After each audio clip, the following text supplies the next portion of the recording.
આજે આપણે વાત કરીશું વોટ્સએપ પર આવેલા એક મોટા ખતરા વિશે. આ એક એવી સમસ્યા છે જે લગભગ બધા જ યુઝર્સને અસર કરી શકે છે. તો ચાલો જોઈએ કે આખી વાત છે શું અને સૌથી અગત્યનું એનાથી બચવું કઈ રીતે. હા, આ આંકડો બરાબર છે. 2 અબજ. આ કોઈ નાની સૂની વાત નથી. દુનિયાભરમાં લગભગ આટલા બધા એન્ડ્રોઇડ યુઝર્સ છે અને એ બધા જ આ જોખમ હેઠળ આવી શકે છે. વિચાર તો કરો, આ કેટલું મોટું સ્કેલ છે. ખરેખર ચિંતાજનક વાત છે.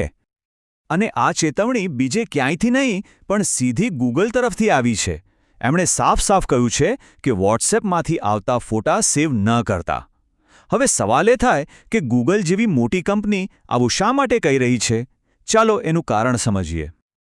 તો આ ચેતવણી કોઈ સામાન્ય જગ્યાએથી નથી આવી. આ ગૂગલની જ એક ખાસ એકદમ એલિટ ટીમ તરફથી છે.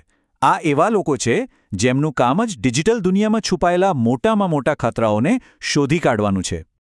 આ ટીમનું નામ છે પ્રોજેક્ટ ઝીરો. અને એમના વિશે એક વાત જાણી લેવા જેવી છે. સાયબર સિક્યોરિટીની દુનિયામાં એમનું બહુ મોટું નામ છે. મતલબ કે જ્યારે પ્રોજેક્ટ ઝીરો કંઈ કહે ત્યારે આખી ટેક દુનિયા કાન સરવા કરીને સાંભળે છે.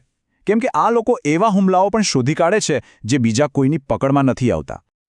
તો ચાલો હવે જોઈએ કે આ આખો હુમલો થાય છે કેવી રીતે, મતલબ કે એની પાછળની ટેકનિક શું છે અને એ આટલી ખતરનાક કેમ ગણાય છે. આ હુમલાનો સૌથી ખતરનાક ભાગ છે ઝીરો ક્લિક. હવે આ ઝીરો ક્લિક શું છે? એનો સીધું મતલબ એ છે કે તમારે કંઈ જ નથી કરવાનું. કોઈ લિંક પર ક્લિક નથી કરવાનું, કોઈ બટન નથી દબાવવાનું. બસ હેકર એક ફાઇલ મોકલે અને કામ થઈ ગયું. ફોન જોખમમાં. આ જ વસ્તુ એને સુપર ડેન્જરસ બનાવે છે. હવે જુઓ, આ હુમલો સ્ટેપ બાય સ્ટેપ કેવી રીતે થાય છે. હેકર શું કરે છે કે એક નવું વોટ્સએપ ગ્રુપ બનાવે છે. એમાં કોઈને પણ અને એમના કોઈ એક કોન્ટેક્ટને એડ કરે. પછી એક કોન્ટેક્ટને ગ્રુપ એડમિન બનાવી દે અને પછી બૂમ, ગ્રુપમાં એક ખરાબ મેલિશિયસ ફાઇલ મોકલે. હવે જો ફોનમાં ઓટો ડાઉનલોડ ચાલુ હોય તો એ ફાઇલ આપોઆપ ફોનમાં આવી જાય અને બસ હેકર માટે રસ્તો ખુલી ગયો. ઓકે, તો આ બધું સાંભળીને થોડી ચિંતા થાય એ સ્વાભાવિક છે. પણ સારી વાત એ છે કે આનાથી બચવાના ઉપાયો એકદમ સીધા અને સરળ છે. તો ચાલો હવે એના પર ફોકસ કરીએ કે પોતાને સુરક્ષિત કઈ રીતે રાખવા. ફક્ત 2 જ સિમ્પલ સ્ટેપ્સ છે. પહેલું અને સૌથી અગત્યનું, વોટ્સએપ સેટિંગ્સમાં જઈને ઓટોમેટિક મીડિયા ડાઉનલોડ બંધ કરી દો. અને બીજું, વોટ્સએપ જે એડવાન્સ્ડ પ્રાઇવસી ઓપ્શન્સ આપે છે એને ઓન કરી લો. બસ આટલું કરવાથી જ હુમલાનું જે મુખ્ય રસ્તો છે એ જ બંધ થઈ જાય છે. આખી વાતનો સાર એટલો જ છે કે કંટ્રોલ આપણા હાથમાં હોવો જોઈએ. સિમ્પલ લોજિક છે. જો કોઈ ખરાબ ફાઇલ ફોનમાં ડાઉનલોડ જ ના થાય તો એ નુકસાન કઈ રીતે પહોંચાડવાની? બસ આ જ આખી સુરક્ષાનો પાયો છે. સારું, તો આ તો થઈ એક ટેકનિકલ ખામીની વાત.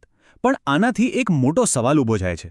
એક એવો સવાલ જે ખાલી આ બગ પૂરતો નથી પણ આખા પ્લેટફોર્મ સાથે જોડાયેલો છે. અને એ છે વિશ્વાસનો સવાલ. અને એ મોટો સવાલ એ છે કે શું આપણે મેટા પર ભરોસો કરી શકીએ? આ સવાલ લગભગ બધાના મનમાં ક્યાંક ને ક્યાંક તો હશે જ. જે કંપની આટલું મોટું પ્લેટફોર્મ ચલાવે છે, શું એ ખરેખર આપણી પ્રાઇવસી અને સિક્યુરિટીને પહેલા નંબરે રાખે છે? કારણ કે આ વાત ખાલી એક બગની નથી, આ વાત વિશ્વાસની છે. શું મેટા પર ભરોસો કરી શકાય? શું માર્ક ઝકરબર્ગ પર ભરોસો કરી શકાય? શું આપણી પર્સનલ ચેટ્સ એમના હાથમાં સુરક્ષિત છે?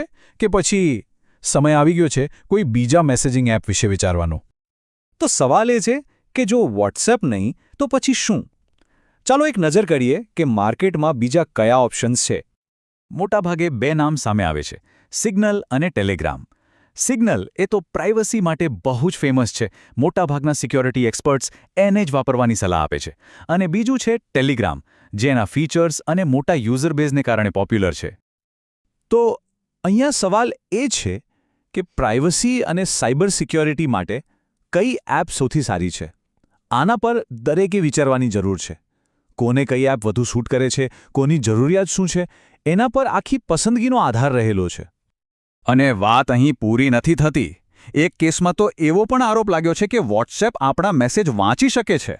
હવે વિચારો, એક તરફ કંપની એન્ડ ટુ એન્ડ એન્ક્રિપ્શનની મોટી વાતો કરે અને બીજી તરફ કોર્ટમાં આવા આરોપ લાગે. આનાથી ભરોસો કેવી રીતે રહે? આનાથી તો પ્લેટફોર્મની પારદર્શિતા પર જ સવાલ ઊભો થાય છે. અને આ બધી ચર્ચા આપણને એક છેલ્લા અને કદાચ સૌથી મોટા સવાલ પર લાવીને મૂકી દે છે કે શું આજના ડિજિટલ જમાનામાં આપણી ઓનલાઈન વાતો ખરેખર ખાનગી રહી શકે છે? શું એ ખરેખર સિક્યોર હોઈ શકે છે? આ એવો સવાલ છે જેનો જવાબ કદાચ આપણે બધાએ પોતપોતાની રીતે શોધવો પડશે.